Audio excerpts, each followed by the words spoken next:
Happy Monday, everybody. Welcome into Mavericks Today by Chat Sports. I'm Jeffrey Cooperstein, and the Mavs are officially through 10 games of the 2024-25 season. They sit here at 5-5, so I figured this would be a good time to just do a little check-in and see where things stand with this team. Take a look at the results so far here. They started out really well with a 3-1 start. That win against the Timberwolves was a really impressive one on the road. And then they took a loss to Jeremy Chuggs, producer of today's show's Houston Rockets. Probably should have won that game. You beat the Magic without Paolo Banchero, which was expected.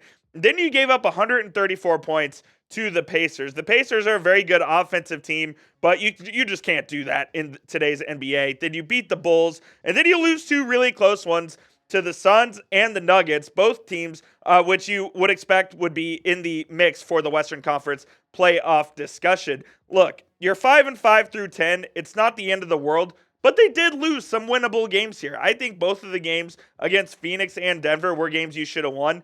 Kyrie Irving had 43 points in last night's tilt against the Nuggets, and you end up losing that one.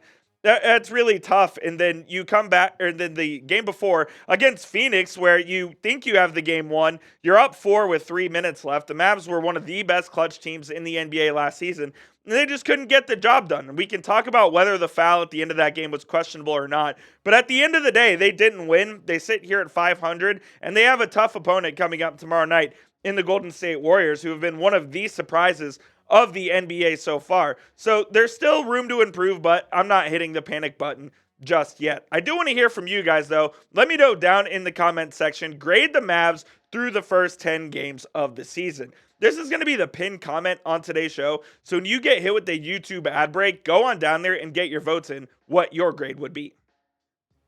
I'll give them about, I would say, a B- to a C+. I don't think they've been anything special. I don't think they've been disastrous. It's kind of right in the middle. And we'll take a look at some stats here in just a sec that kind of confirm that they really are just, somewhere in the middle, probably above middle of the pack in the NBA. When you look at the defensive stats so far, they're not actually that terrible. Their defensive rating is 110.3, which is 10th in the league. The offensive rebound stat, though, is the one that has really hurt them this season, especially against Phoenix and Indiana. They just could not get off the defensive glass, basically. They were letting Miles Turner and Pascal Siakam and Yusuf Nurkic bully them around, and they weren't able to get rebounds in timely moments, and that's where they're going to have to improve this season. The opponent's three-point percentage is also pretty good, so they're doing a good job of defending the perimeter. They just need to shore up the rebounding, especially on the defensive end, and they'll be just fine. All in all, I don't think the defense has been that bad. Look, they've been inconsistent, but have they been bad? I really don't think so. It's going to help significantly when Derek Lively comes back and is in this rotation. And that's another reason why I would make the move to put Lively in the starting lineup on a permanent basis, just to get a little more defensive juice as well as his offensive versatility. When you think of the Mavericks, you think of them as a really good offensive team. That just hasn't been the case over the first 10 games of the season. They rank dead middle in points per game at 114.1, and their offensive rating is 114.2. And what that tells you, when those two numbers are really close, is that they are getting a bunch of possessions, because offensive rating is per 100 possessions. So they're getting almost 100 possessions a game, averaging 114. And the fact that 114 in today's NBA is just middle of the pack just shows you how much of an offensive league this is. The Mavs are always going to take care of the ball at a good rate. They're first in the NBA at that, with a 2.19 assist to turnover ratio. And when you have Luka and Kyrie, that's going to be expected. And they have to continue to do that, because if they turn the ball over, they give up fast break points at a pretty high rate. So you got to limit that. Here's what your stars are doing through the first 10 games of the season. Luka's efficiency has not been good, especially in the first 5 games. He couldn't hit the broadside of a barn, man. And it's been a little better as the season's gone on, and he's sort of found his footing. But just 41% from the field, 33.3% from 3, as opposed to Kyrie Irving, who is shooting one of the best 3-point percentages in the NBA through 10 games at 55.2.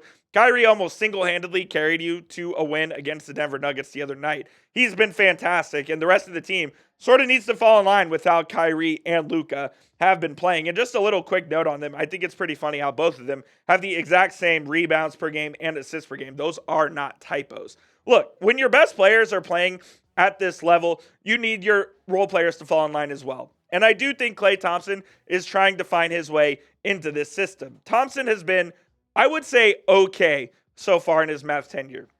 This is about what I expected his stat line to look like. At 13.8 points per night, he's averaging 12 attempts, 8.2 attempts from 3-point land. And Klay is a guy who needs to get into a rhythm early. What I really liked what Jason Kidd did in the second half of last night's game is he got Klay Thompson a shot right out of halftime to try to get him into the rhythm of the offense because he's still learning how to flow in this system. He's still trying to find out exactly what spots to be in and where he needs to basically start his offense from, where he can create from, because Luka and Kyrie, are going to have the ball basically every single possession. So Klay is still trying to figure out how to play off of those guys and where he can contribute most. And I think where he can contribute most is coming off of screens, trying to find them open, and shooting in rhythm, because that's what he's best at. And Klay does return to Golden State tomorrow evening, by the way. We'll be live for a Mavericks vs. Warriors watch party, including all of the hoopla surrounding Klay Thompson.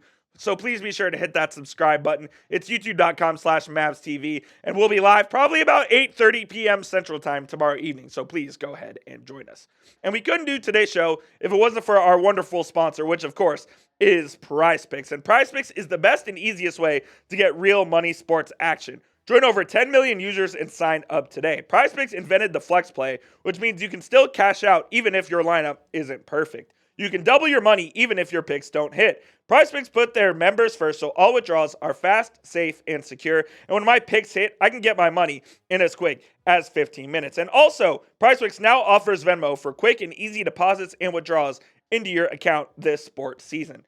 The Mavs are off tonight, but we do have a little hockey action here with the Dallas Stars and the Pittsburgh Penguins. I'm going to take the more on Matt Duchene half goals. He's been really good this year, so I'm going to take him to score a goal. I'll take the more on Miro Heiskanen points as well. And I'll also take the more on Chris Letang ice time. He's an absolute beast over there for the Penguins.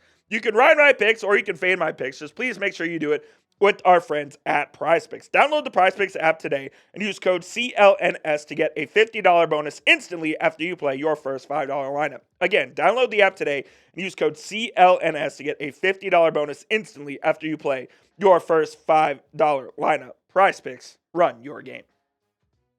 A couple of notes from last night that I wanted to hit on before we get on out of here.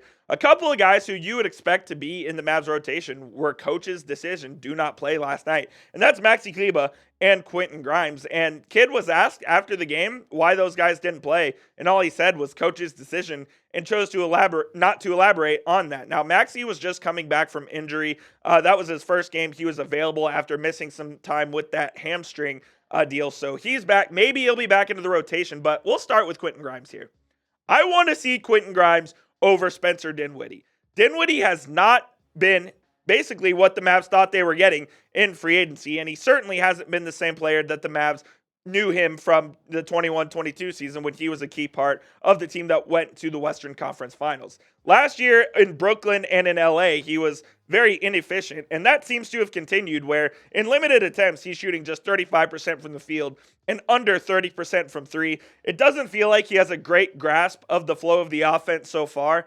And all in all, man, I just think this experiment has run its course. I think he's a good guy to have in case of emergency, kind of like how Rick Carlisle used JJ Barea back in the day, where he's not in the main rotation, but if the Mavs really do need him, they could end up playing him. Quentin Grimes as a DMP, you traded for him for a reason this offseason, and I know the main part of that deal was to get rid of Hardaway, but you took back Grimes in hopes that he could be a rotation piece for you, and I don't think he's really gotten his fair shake yet in this thing. And the way he moves on defense, especially his foot quickness and his versatility, I think needs to be in that Mavs rotation, and I'm ready to see him over Spencer Dinwiddie. I know they play different positions where Dinwiddie's more of a true point guard and Grimes is a wing, but I want to see Grimes over Dinwiddie in the rotation starting tomorrow against the Warriors. Let me know what you guys think, though. Who would you rather play more, type D for Spencer Dinwiddie or type G for Quentin Grimes? Olivier Maxence-Prosper is also getting his chance right now, and I have no problems with him getting his chance in the rotation over Kleber. At this point, we know what Maxi Kleber is. He's a very streaky shooter, and when he's hot, he's hot. And he can also defend from at the 4 position, not as well as he used to be able to. And in case of emergency, when they're playing small ball, he can play the 5 as well.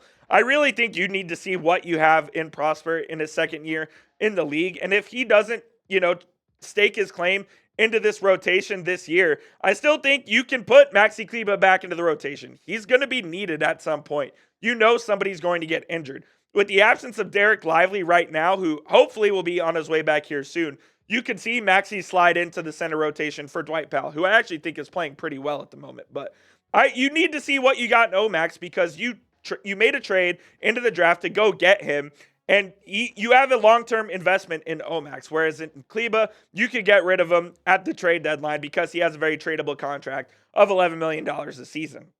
I think Omax's effort and energy is something this team could always use, and I'm excited to see if he can develop into a piece that the Mavericks can use this season. I really think we'll see over the next 10 games, we'll learn a lot about exactly how Jason Kidd is feeling and thinking with this bench rotation. And in summary, the bench hasn't been good enough, and I'm not saying this is the only reason why it hasn't been good enough, but you are missing Dante Exum. Spencer Dinwiddie hasn't done the job. Jaden Hardy hasn't done the job. You need a connector like Dante Exum on both ends of the floor where he can push the pace, he can distribute, he can knock down open threes. You need that guy on the bench. And I'm not saying he's the answer to your six-man problems, because I don't think he is. He's not going to give you 13 points a night. But he is a guy that if you play him 25 minutes a game, he'll be able to help you in a significant manner. Let me know what you guys think. What is the biggest problem through 10 games of the season for the Mavericks? Is it coaching? Is it the bench scoring? Is it the defense? Let me know what you guys think down in the comments. I'm very curious to hear what you guys have to say.